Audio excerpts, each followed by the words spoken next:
আবু বকর সিদ্দিক রাদিয়াল্লাহু আনহু খলিফাতুল মুসলিমিন, তিনি যেদিন প্রথম নির্বাচিত হলেন, খলিফাতুল মুসলিমিন আবু বকর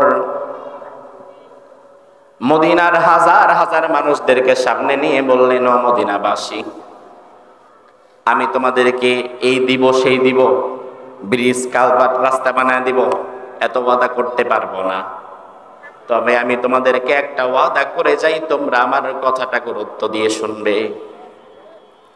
আবু বকর সিদ্দিক রাদিয়াল্লাহু আনহু বললেন, আতিউনি মা আতাতুল্লাহ ওয়া রাসূলাহু ফাইযা আসাইতুল্লাহ ওয়া রাসূলাহু ফালা তাআতা লি আলাইকুম।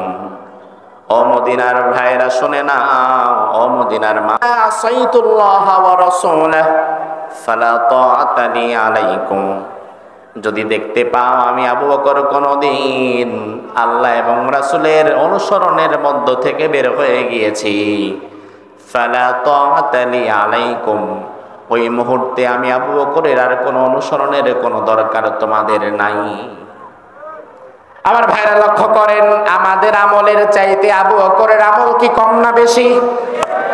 উম্মতের মধ্যে যদি রোল নাম্বার দেওয়া হয় 1 2 3 4 5, তাইলে আবু বকরের রোল নাম্বার কত হবে? কারণ আল্লাহর হাবিবের পরে এই উম্মতের সর্বশ্রেষ্ঠ মানুষ যিনি, তার নাম কি?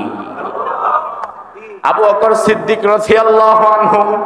আল্লাহর হাবিব বললেন, ও উম্মতেরা শুনে নাও, তোমাদের সবার আমলগুলো যদি এক পাল্লায় রাখা হয়, আর আমার আবু বকর আমার সাথে গারে হেরায় যে একটা রাত ছিল, ওই এক রাতের আমল যদি এক পাল্লায় রাখা হয়, তোমাদের গোটা দুনিয়ার সবার আমলের চাইতে একা আবু বকরের আমলের পাল্লাটা ভারী হয়ে যাবে।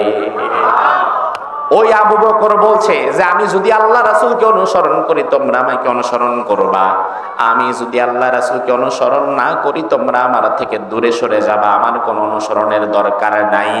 তাইলে আল্লাহ রাসূলের অনুসরণের বাহিরে গেলে আবু বকরকে যদি আর অনুসরণ করা না যায়, সেখানে আল্লাহ রাসূলের আদর্শের বাহিরে গেলে তোমার হুজুর, তোমার পীর আর তোমার নেতারে অনুসরণ করবা কেমনে ভাই?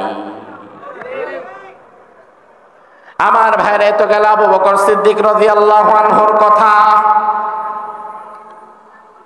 ওমর ফারুক রাদিয়াল্লাহু আনহু, তিনি যেদিন খলিফা হলেন, খলিফা হওয়ার পরে তিনি বললেন, ও মদিনাবাসী, আবু বকর খলিফা হওয়ার পরে তোমাদেরকে একটা কথা বলেছিল, আজকে আমি নতুন প্রেসিডেন্ট হলাম, এবার আমিও তোমাদেরকে একটা কথা বলছি, শোনো। ও মদিনার লোকেরা শুনে নাও, আমি ওমর ফারুক, আমি খলিফা হওয়ার পরে যদি কোনো ভালো কাজ করি, তাহলে তোমরা ওই ভালো কাজে আমাকে সহযোগিতা করবা, আমাকে সাহায্য করবা, আমার ভালো কাজটা যেন সুন্দর হয়।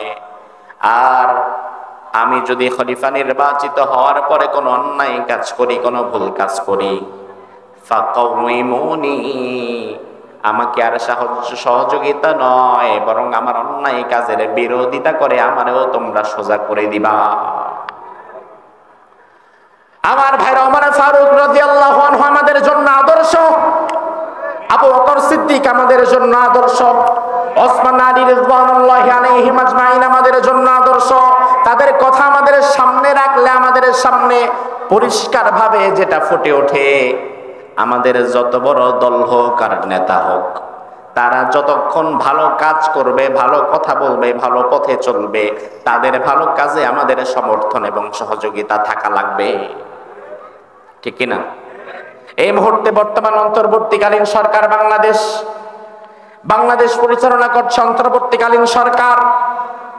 এই মুহূর্তে ডক্টর ইউনূস যখন কোনো ভালো কাজ করবে, ভালো কথা বলবে, দেশের কল্যাণে, মানবতার কল্যাণে ভালো কোনো সিদ্ধান্ত নিবে, ওই সিদ্ধান্ত ডক্টর ইউনূস সাহেবের কথা, কাজ এবং সিদ্ধান্ত যদি ভালো হয়, ইসলামের সাথে মিলে যায়, তাহলে ওই সিদ্ধান্ত বাস্তবায়নের জন্য আমাদের সবাইকে নিজেদের জায়গা থেকে এগিয়ে আসতে হবে। আর আমরা যদি দেখি ডক্টর ইউনূস অন্য কারো পাতা ফাঁদে পা দিয়ে মুসলমানদের দেশে এমন কোন বিধান বা এমন কোন কাজ চালু করতে যাচ্ছে যেই কাজটা কোরআন হাদিসের সাথে সাংঘর্ষিক, কোরআন হাদিস যেই কাজের অনুমতি দেয় না, তাহলে ওমর ফারুকের কথা ওই মুহূর্তে ডক্টর ইউনূস সাহেবের কথাটাকেও আমাদেরকে ডাস্টবিনে ছুঁড়ে ফেলে দিয়ে তার বিরুদ্ধেও আমাদেরকে প্রতিবাদ করতে হবে। তার কারণ বিগত দিনে আমরা প্রতিবাদ না করে চুপ করেছিলাম বলেই ধীরে ধীরে স্বৈরাচার তৈরি হয়েছিল। স্বৈরাচার এটা একদিনে হুট করে তৈরি হয়ে যায় না, অথবা আসমান থেকে নেমে আসে না, জমিন থেকে ফুরে বের হয় না। সমাজের ভালো মানুষের নীরবতার কারণেই ধীরে ধীরে সমাজে স্বৈরাচার আর জালিম তৈরি হয়।